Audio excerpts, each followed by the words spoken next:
शीतलच्या लग्नाला आता 20 वर्ष होणार होती. तिला एक 16 वर्षाचा मुलगा आणि एक 12 वर्षाची मुलगी असे 2 मुलं आहेत.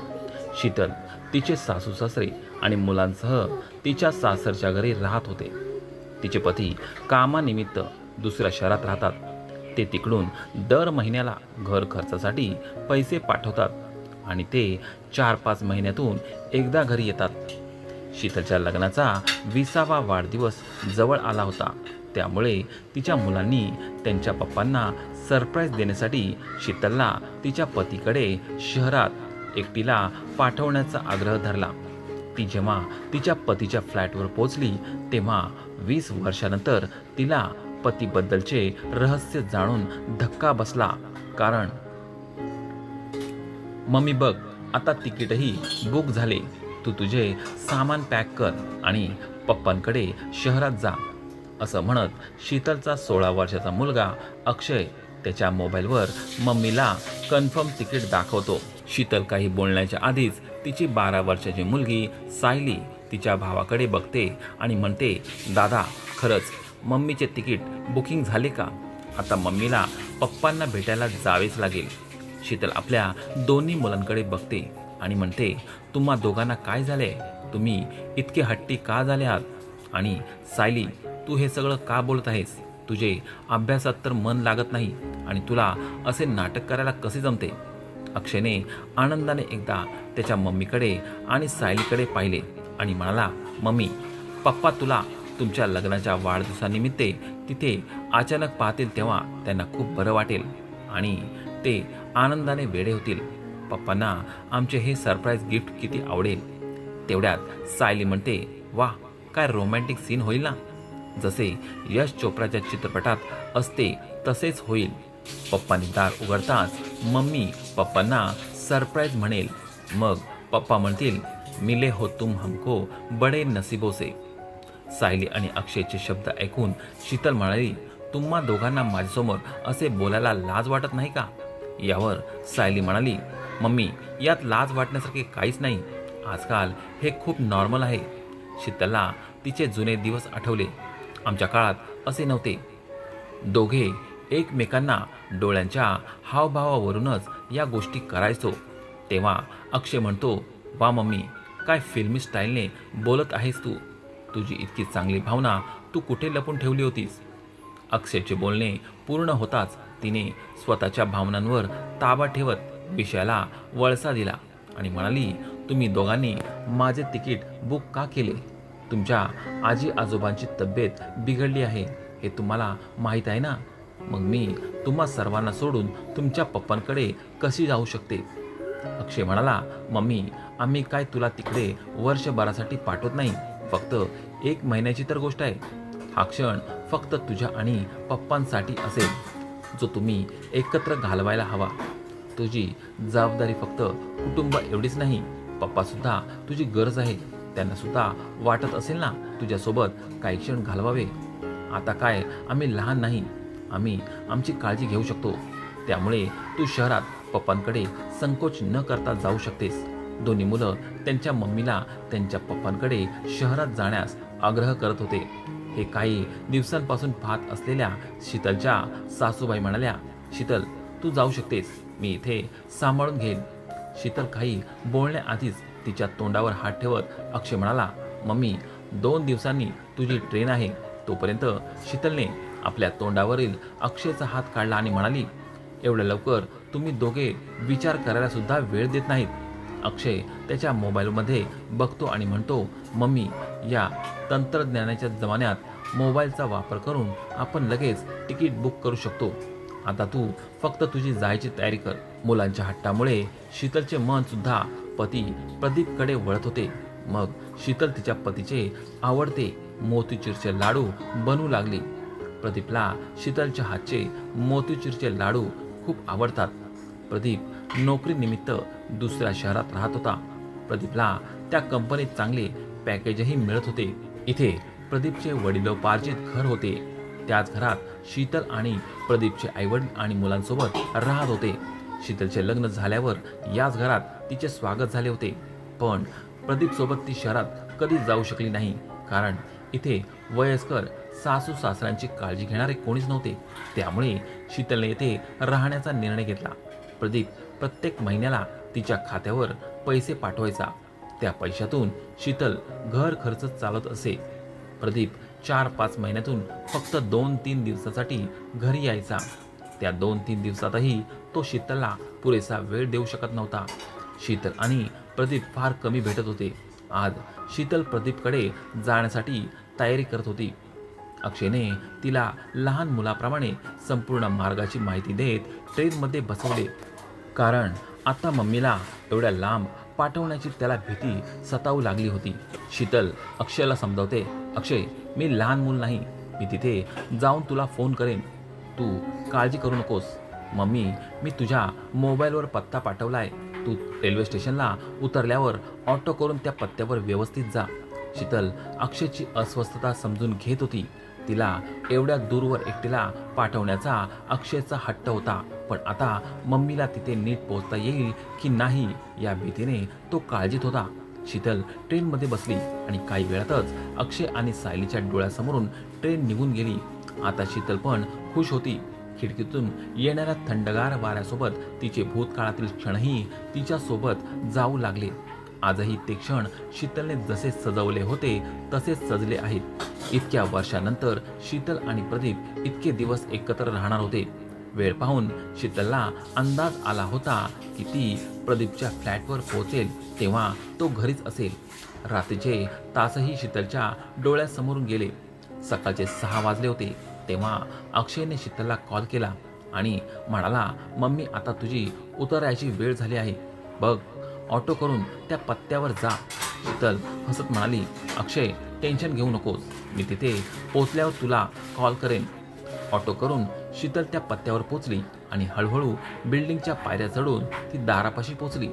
बेल वाजवण्याआधीच शीतलने स्वतःच्या हातांनी तिचं रूपडं जुळवायला सुरुवात केली. ते करतच तिने बेल वाजवली. एकदा वाजवल्यावरही प्रदीपने येऊन दार उघडले नाही म्हणून तिने पुन्हा बेल वाजवली. थोड्या वेळाने चुडीदार घातलेल्या महिलेने केस सावरत दार उघडले आणि ती शीतलला विचारू लागली, तुम्हाला कोणाला भेटायचंय? तिने पूर्ण फोनवर पत्ता दाखवला आणि म्हणाली, हे प्रदीप भोसले यांचे घर आहे ना? यावर ती बाई म्हणाली, हो, प्रदीप भोसले यांचेच घर आहे. तुमचे त्यांच्याकडे काय काम आहे? शीतल म्हणाली, पण तुम्ही कोण आहात आणि यावेळी इथे काय करता? त्या महिलेने स्वतःची ओळख करून दिली. मी त्यांची पत्नी आहे. हे ऐकूनच शीतलचा विश्वास बसत नव्हता. तेवढ्यात बेडरूममधून आवाज आला, सुजाता, इतक्या सकाळी सकाळी कोण आले?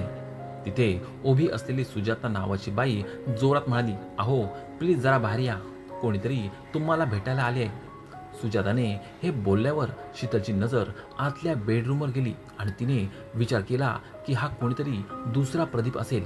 पण तिचं नशीब खराब निघालं जेव्हा तिचा नवरा तिच्या समोर येऊन उभा राहिला.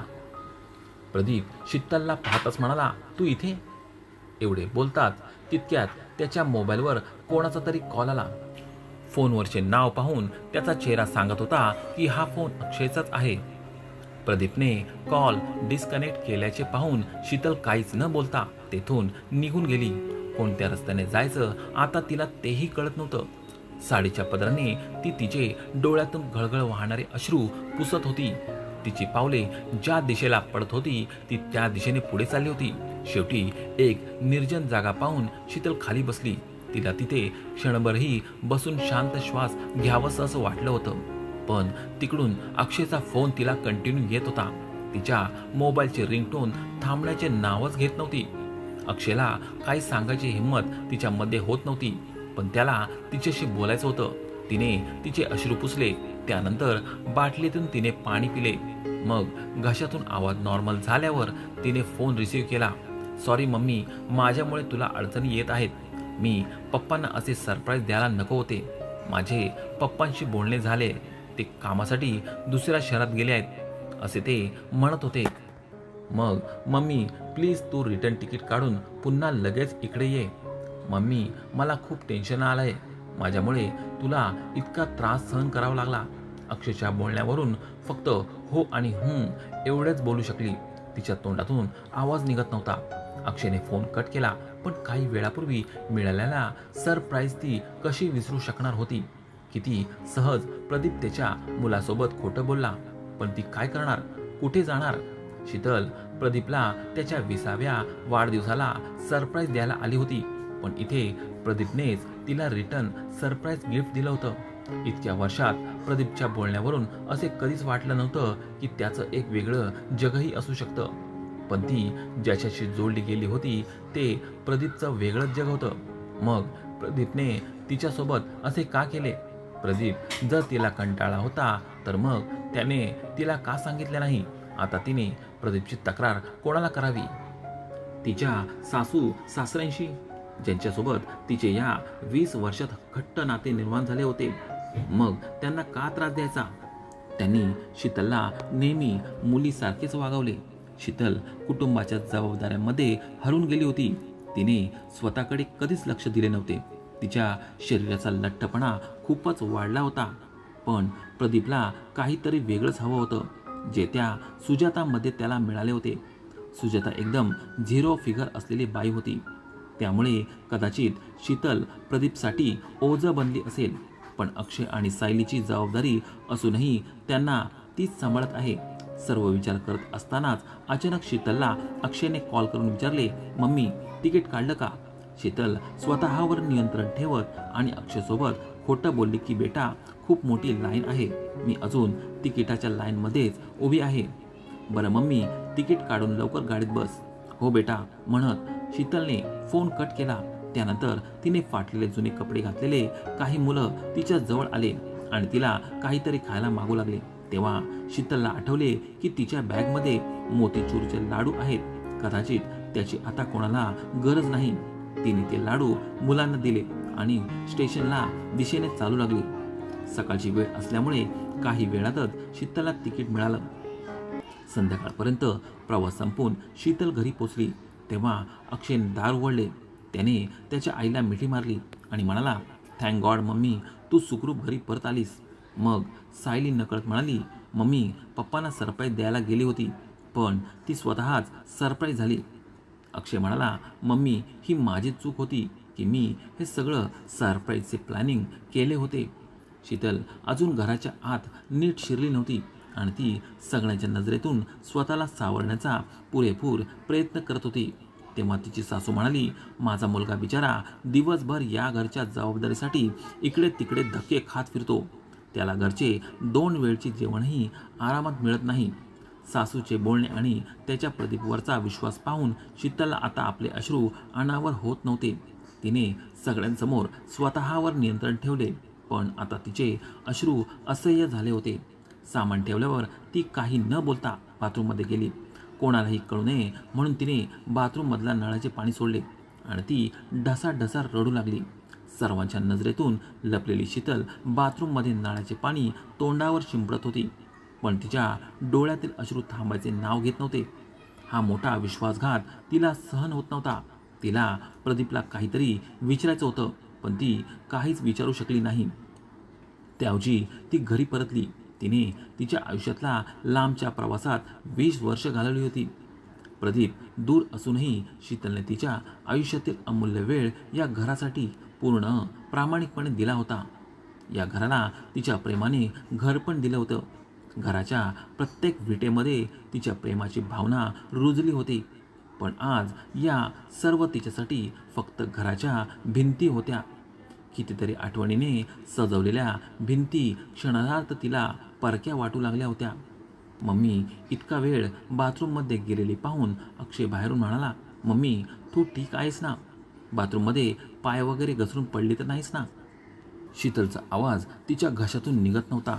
तिला अक्षयला सांगायचे होते की मी ठीक आहे, पण अक्षयला आतून काही वेळ आवाज आला नाही.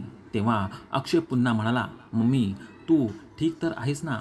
शीतलने दरवाजा उघडताच ती जरा रागाने म्हणाली, अक्षय काय बालिशपणा आहे? मला थकवा जाणवत होता त्यामुळे मी तोंडावर पाणी घेत होते. मित्रांनो, या पुढील कथा तुम्हाला नेक्स्ट भागात जरूर ऐकायला मिळेल. व्हिडिओ आवडल्यास व्हिडिओला लाईक करा, तसेच चॅनेलला सबस्क्राईब नक्की करा.